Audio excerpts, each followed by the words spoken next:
All in Sports Network. We love sports. It is Tuesday, June 17th, right here on your daily fix for all things Texas Longhorns. I'm Tanner Carlson. That is Jake Jimerson. And this is All In Horns presented to you by Rogue Sports Network. Texas has just now clinched its fourth Directors Cup in the last 5 years, making it a dominating stretch for Christel Conte and the Texas Longhorns athletic department. Jake, the numbers came in, and it was a little closer than what you and I maybe wanted it to be. We thought Texas was kind of running away with it after that softball national championship, but USC, a close second this year, and then obviously Stanford was in there as well. They always are. But no, just a really good year. Texas wins with a total point score of 1,255.25. USC with 1,253.75, Stanford with 1251. So really first, second, and third all within a 4 points of their scoring system. Now, I'm not entirely sure how the points work for the Directors Cup, Jake. I don't know if you did a little bit of research on that. But still, Texas atop the country in terms of best athletic program yet again. Yeah, I mean, I know the point. If you're the max you can get is 100 for any one sport.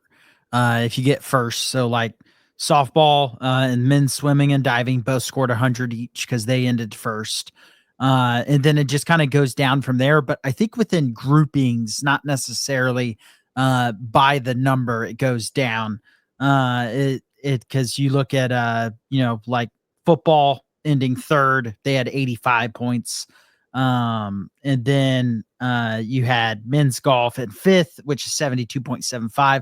I know there's not like one sport that's worth more than the other.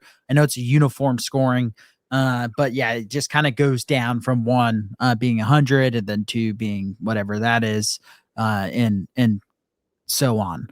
Yeah. And so but yeah, we both thought and for Stanford also not even finishing second. Stanford used to be kind of the would run this Directors Cup, and then Texas has started to win it and at least be very close, if not winning it, since really Christel Conte started his tenure.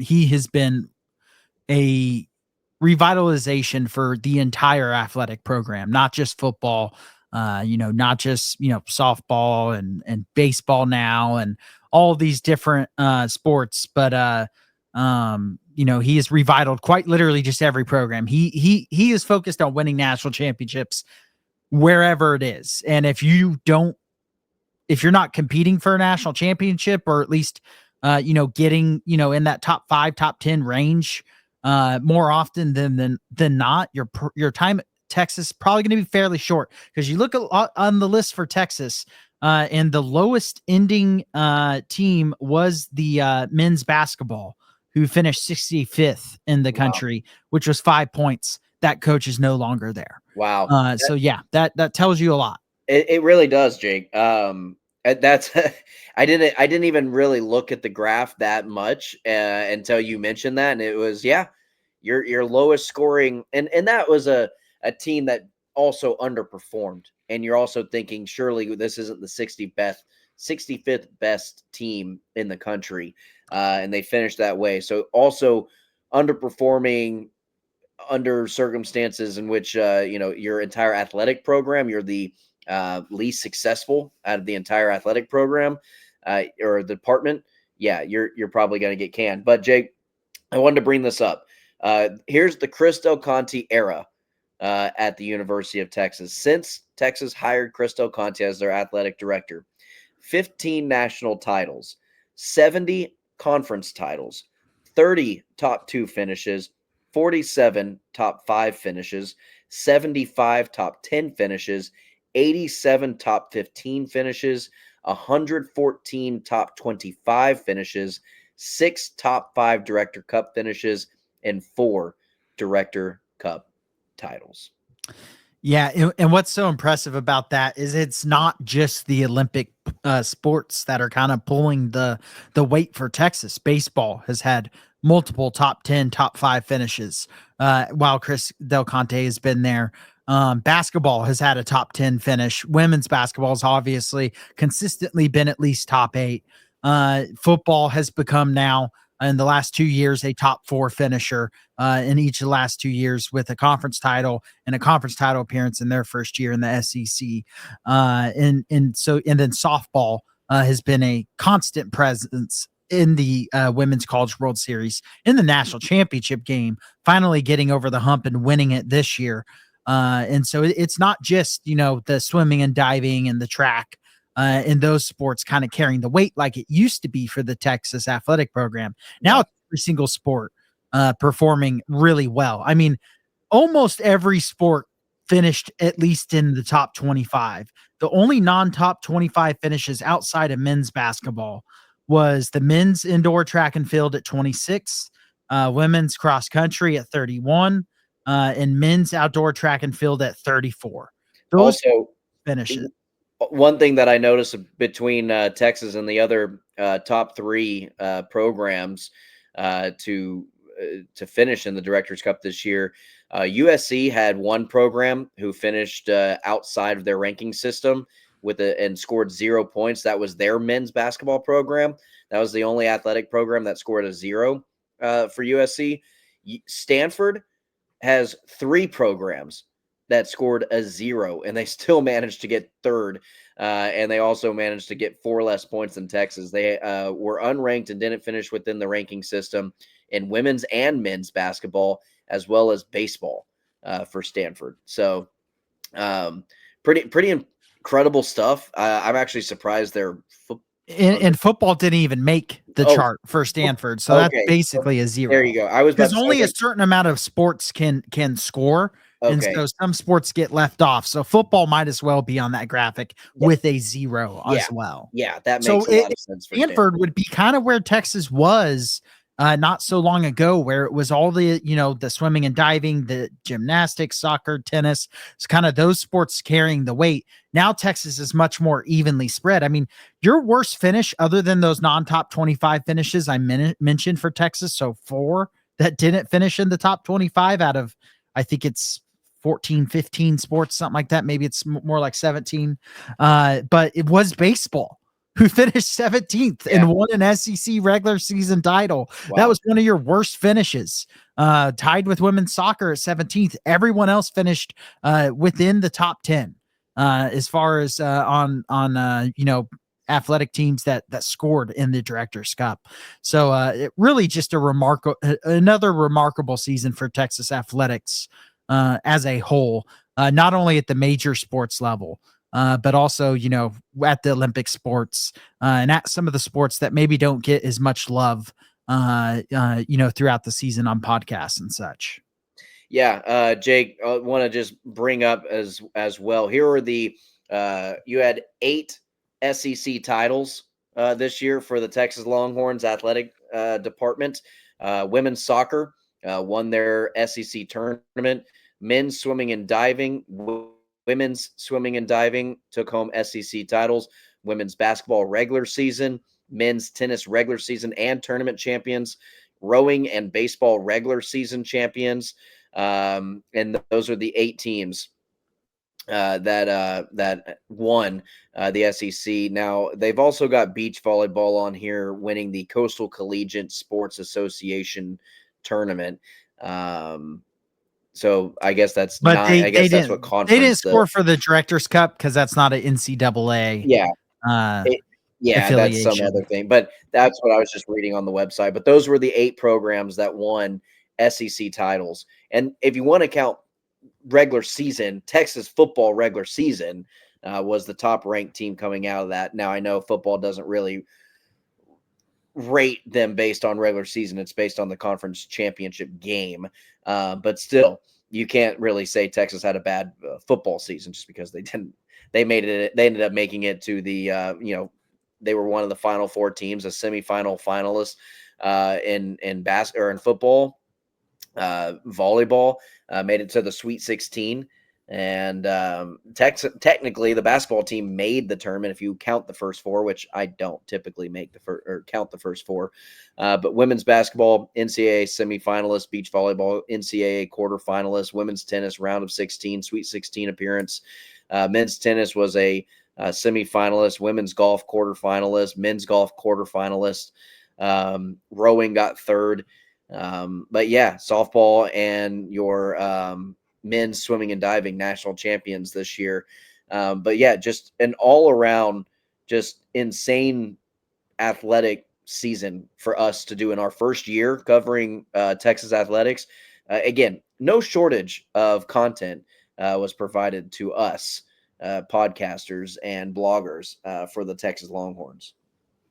Yeah. If this was year one for All in Horns, man, I'm excited to see year two because I have a lot of confidence in all these programs year being one in right the back SEC. in the run. It just means horns, baby. Year one, All in Horns. Year one, SEC. Officially, finally, finalized a success. And now, hopefully, year two, we can continue to see some of these programs that are getting close take that next step, similar to how softball did. Program you're most excited about in the future, Jake? It doesn't have to be. Okay. I would just go ahead. Yeah, I was gonna say it doesn't have to be like, the one who's the best, but your favorite potential moving forward in the future. I mean, it's got to be football going into this year. You have Arch Manning starting. You have a potential lineage, by the way, for, Philip Rivers' son is looking at Texas. And so you could go from a Arch Manning to a Dia Bell, who has lineage into the pros, and then into a Philip Rivers. And so you have a pretty crazy lineage possibility at QB moving forward. You have one of the best offensive minds in the game leading the team. And they finished top 4 in the last 2 years. And it's been a long time since we saw Vince Young run for the corner of the end zone. I think we're all ready to see that moment again for Texas football. It's funny to me that all these NFL quarterback or offensive minds, whether they were player coaches back in the day, whatever it is, they look at what Steve Sarkisian does to develop his players and develop the quarterback situation and the system in which he runs.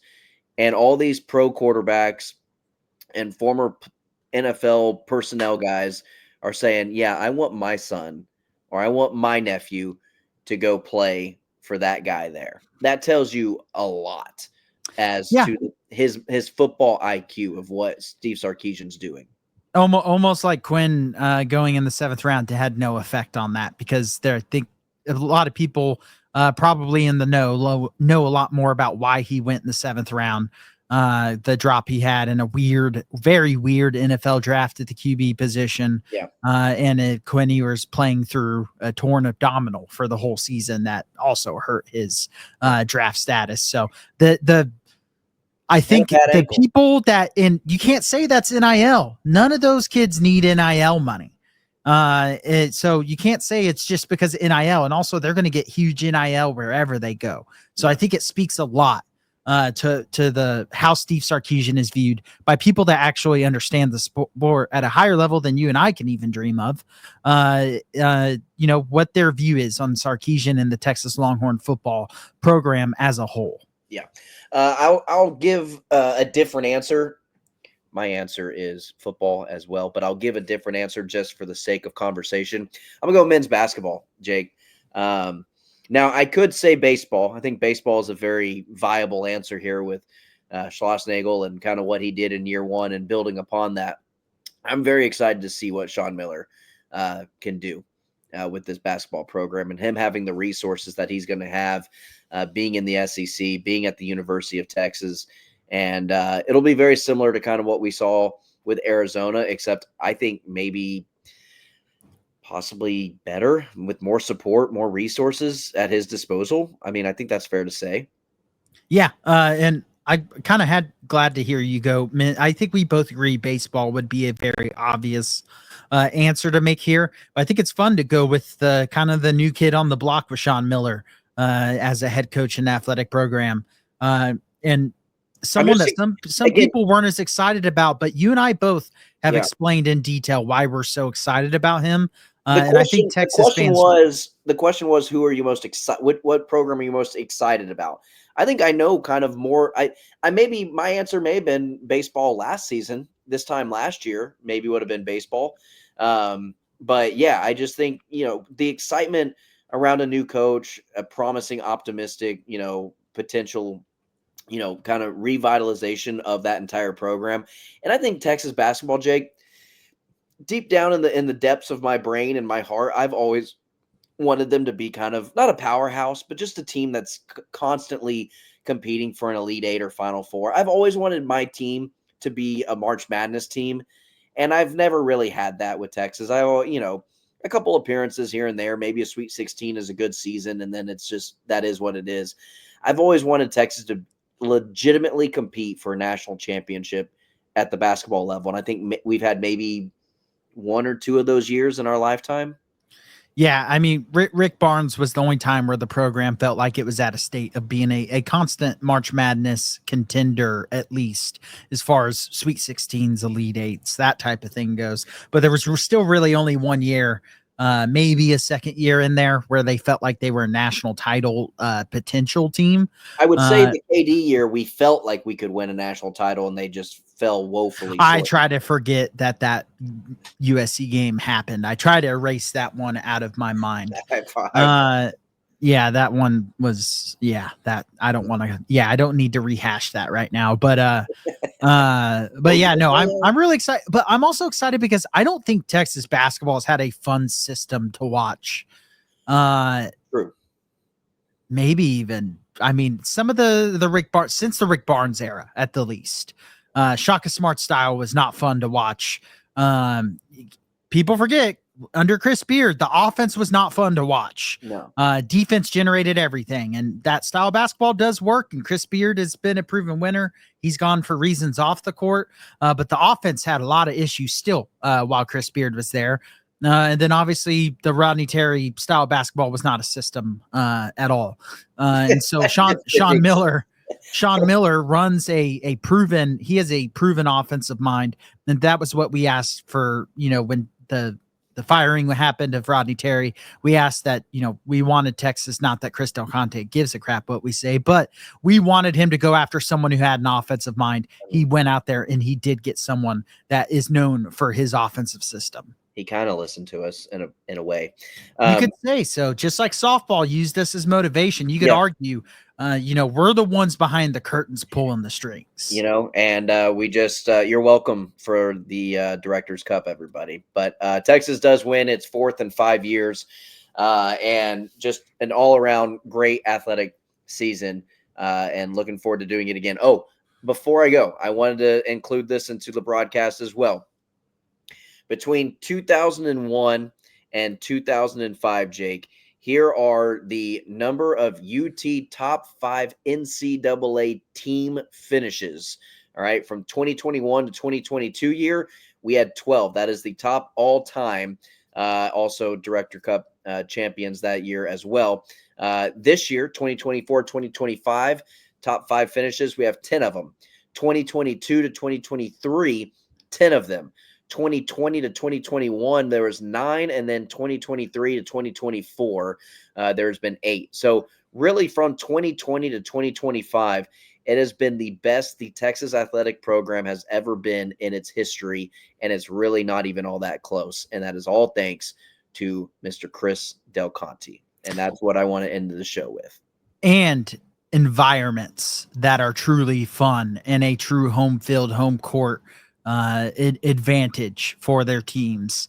That has also been a transformation under Chris Del Conte. So not only the success on the field, but environments that have transformed from where they were before Chris Del Conte arrived here. Absolutely.